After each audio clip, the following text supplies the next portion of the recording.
আমরা এখন আলোচনা করব ভার্ব প্লাস আইএনজি মানে প্রেজেন্ট পার্টিসিপল হিসেবে বাক্যে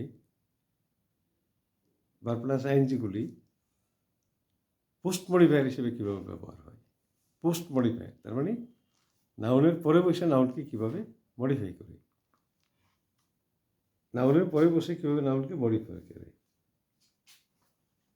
যেমন প্রথম সেন্টেন্স, এই সহজ একটি সেন্টেন্স দিয়ে বলি, I saw him crying. I saw him crying, আমি তাকে কাঁদতে দেখলাম। তাহলে ক্রাইং শব্দটি ভার্ব প্লাস আইএনজি এবং এটি হিমকে মডিফাই করছে, তারপরে বৈশা তাকে কাঁদতে দেখলাম।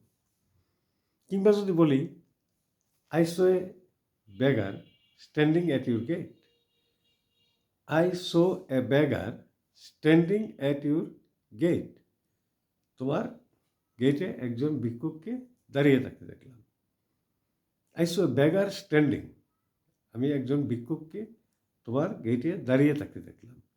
তাইলে বেগারকে মডিফাই করছে স্ট্যান্ডিং। বেগারটা কী অবস্থায় ছিল আমি যখন দেখলাম, তাহলে স্ট্যান্ডিং বসছে বেগারের পরে বসে এই বেগারের অবস্থাটা বোঝাইছে। আমি যখন তাকে দেখলাম সে কী অবস্থায় ছিল, হি ওয়াজ স্ট্যান্ডিং। এখানে খেয়াল রাখতে হবে আসলে প্রকৃত অর্থে কিন্তু এখানে দুইটা কাজ বা দুইটা বাক্য একত্রে আমরা ব্যক্ত করতেছি এই পার্টিসিপল ব্যবহার করি। আই সো এ বেগার, এইটুকু দিয়ে কিন্তু সেন্টেন্সটি আসলে একটা পূর্ণ সেন্টেন্স হয়। কিন্তু আবার যদি আমি অবস্থাটা বলতে চাই তাহলে বলতে হবে he was standing at your gate. তার মানে I saw a beggar, he was standing at your gate. কিন্তু এই দুইটা বাক্যকে আমরা খুব সুন্দরভাবে, যে আমি তোমার গেটে একজন ভিক্ষুককে দাঁড়িয়ে থাকতে দেখলাম, এইভাবে ব্যক্ত করতে পারি। I saw a beggar standing at your gate, এই প্রেজেন্ট পার্টিসিপল ব্যবহার করি। অর্থাৎ প্রেজেন্ট পার্টিসিপল ব্যবহার করি এখানে আমরা দুইটা সেন্টেন্সকে আসলে একত্রে ব্যক্ত করতে পারি। তো অনেক ক্ষেত্রে এই দুইটা সেন্টেন্সকে একত্রে ব্যক্ত না করে যদি আলাদা আলাদা ব্যক্ত করতে চাই তাহলে এক ধরনের অর্থহীন ভাষাতে পরিণত হয়। যেমন আমি যদি বলি, যেমন entering into the room he switched on the light. এখানেও কিন্তু মানে ঘরে প্রবেশ করে সে বাতিটি জ্বালিয়েছিল। He switched on the light, entering into the room he switched on the light, সে ঘরে প্রবেশ করে বাতিটি জ্বালিয়েছিল। এখানেও দুইটা সেন্টেন্স আছে। তাহলে কি হবে, he entered into the room, তারপরে হবে হি সুইচড অন দ্য লাইট, সে ঘরে প্রবেশ করলো, সে বাতিটি জ্বালাইল। আমরা কিন্তু ভাষা আসলে এইভাবে ব্যক্ত করি না। ব্যক্ত করার ক্ষেত্রে কিন্তু এরকম হয়, সে ঘরে প্রবেশ করে বাতিটি জ্বালিয়েছিল। এটাকে আমরা বলতে পারি entering into the room he switched on the light. এক বাক্যে পুরো ঘটনা ব্যক্ত হয়ে গেল। অর্থাৎ এর পরবর্তীতে বলতে পারি switching on the light, switching on the light he enter into the washroom, বাতিটি জ্বালিয়ে সে বাথরুমে প্রবেশ করলো বা ওয়াশরুমে প্রবেশ করলো। Entering, switching on the light he enter into the washroom. কারণ এই কথাগুলি বলছে এই কারণে অনেকে মনে করতে পারে যে আলাদা করে বাক্য করতে পারলে তো হয়েই যায়, তাহলে আর আমার পার্টিসিপলের দরকার কি। কিন্তু ভাষার অর্থাৎ মনের ভাব ব্যক্ত করার জন্য, ভাষাকে শ্রুতিমধুর করার জন্য আমরা বাংলা বাক্য প্রচুর পরিমাণে সমাপিকা অসমাপিকা ক্রিয়া সমন্বয়ে বাক্য গঠন করি। ঠিক এখানে আমাদের প্রেজেন্ট পার্টিসিপলগুলি অসমাপিকা ক্রিয়ার কাজ করতেছে, অসমাপিকা ক্রিয়ার কাজ করতেছে। তারপরে গিয়া ভাষাটি বা সেন্টেন্সটি শ্রুতিমধুর হচ্ছে, সুন্দর হচ্ছে, গঠনের দিক থেকে বা শোনার দিক থেকে, বলার দিক থেকে। আমরা ভেঙে ভেঙে বলি না একটা একটা শব্দ করে। যাক, আমরা মূল আলোচনা যেটা ছিল পোস্ট মডিফায়ার, এই পোস্ট মডিফায়ার নিয়ে আলোচনা করি। যদি বলি যে do you know any of the man sitting behind me, আমার পিছনে বসা লোকগুলির কাউকে তুমি চিনো কিনা। ডু ইউ নো, তুমি চিনো কিনা, এনি অফ দ্য ম্যান, কোনো একজন ব্যক্তিকে, sitting behind me, sitting behind me. Do you know any of the man sitting behind me, এই এনি অফ দ্য ম্যান বা do you know the man যাই বলি না কেন, এনি অফ দ্য ম্যান, ওরা কয়েকজন লোক, তাদের কাউকে, এই কাউকে কে মডিফাই করছে সিটিং শব্দটি। সিটিং, সিট প্লাস আইএনজি, এবার প্লাস আইএনজিটি এবং তার পিছে বসে। তবে আসলে সিটিং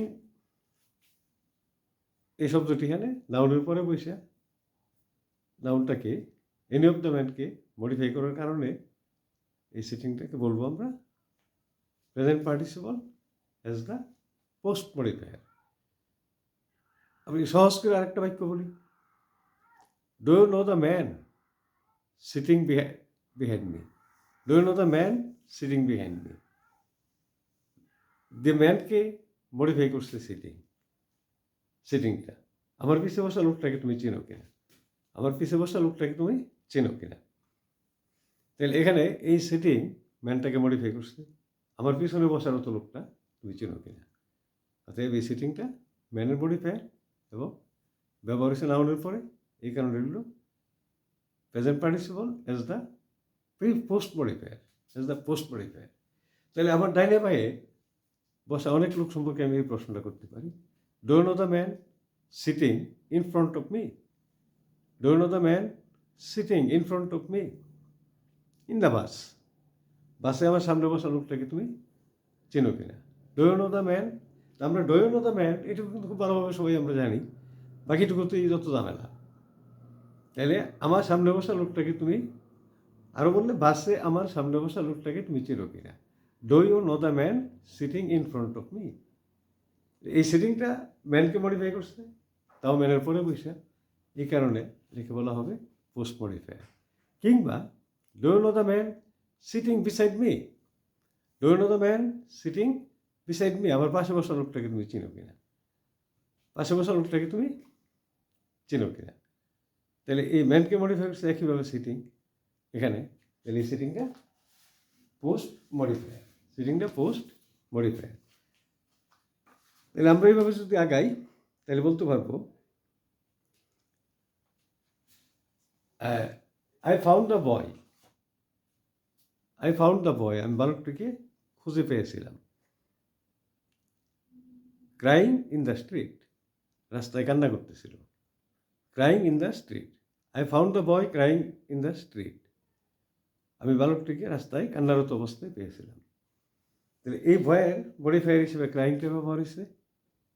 এই ক্রাইংটা বয়ের পরে বসে বালকটাকে কী অবস্থা হয়েছিলাম, কান্নারত অবস্থায়, তাইলে এই ক্রাইংটা এখানে পোস্ট মডিফায়ার। কিংবা I saw him standing at the station, I saw him standing at the station, আমি তাকে স্টেশনে দাঁড়িয়ে থাকতে দেখলাম।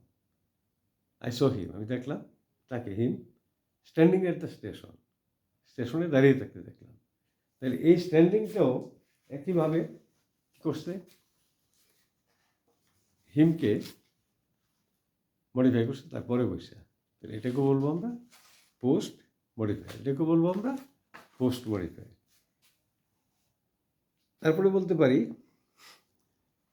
Did you see Kamal talking to the police, did you see Kamal talking to the police, তুমি কি কামালকে পুলিশের সাথে কথা বলতে দেখেছিলে। Did you see Kamal talking to the police, did you see Kamal talking, Kamal কথারত অবস্থায়, তুমি কি কামালকে পুলিশের সাথে কথারত অবস্থায় দেখেছিলে। তাইলে এই টকিং, টক প্লাস আইএনজি, টকিং, এটা একটা প্রেজেন্ট পার্টিসিপল, এটা কামালের পরে বসে কামালকে মডিফাই করছে, অতএব কী হবে এটা পোস্ট মডিফায়ার। এই সেন্টেন্সটাকে আরেকটু অ্যানালাইজ করতে পারি, did you Kamal talking to the police at the police station, did you see Kamal talking to the police at the police station, অথবা ইন দ্য স্ট্রিট, অথবা এনি অফ দ্য প্লেস, অন্য প্লেসও বলতে পারি।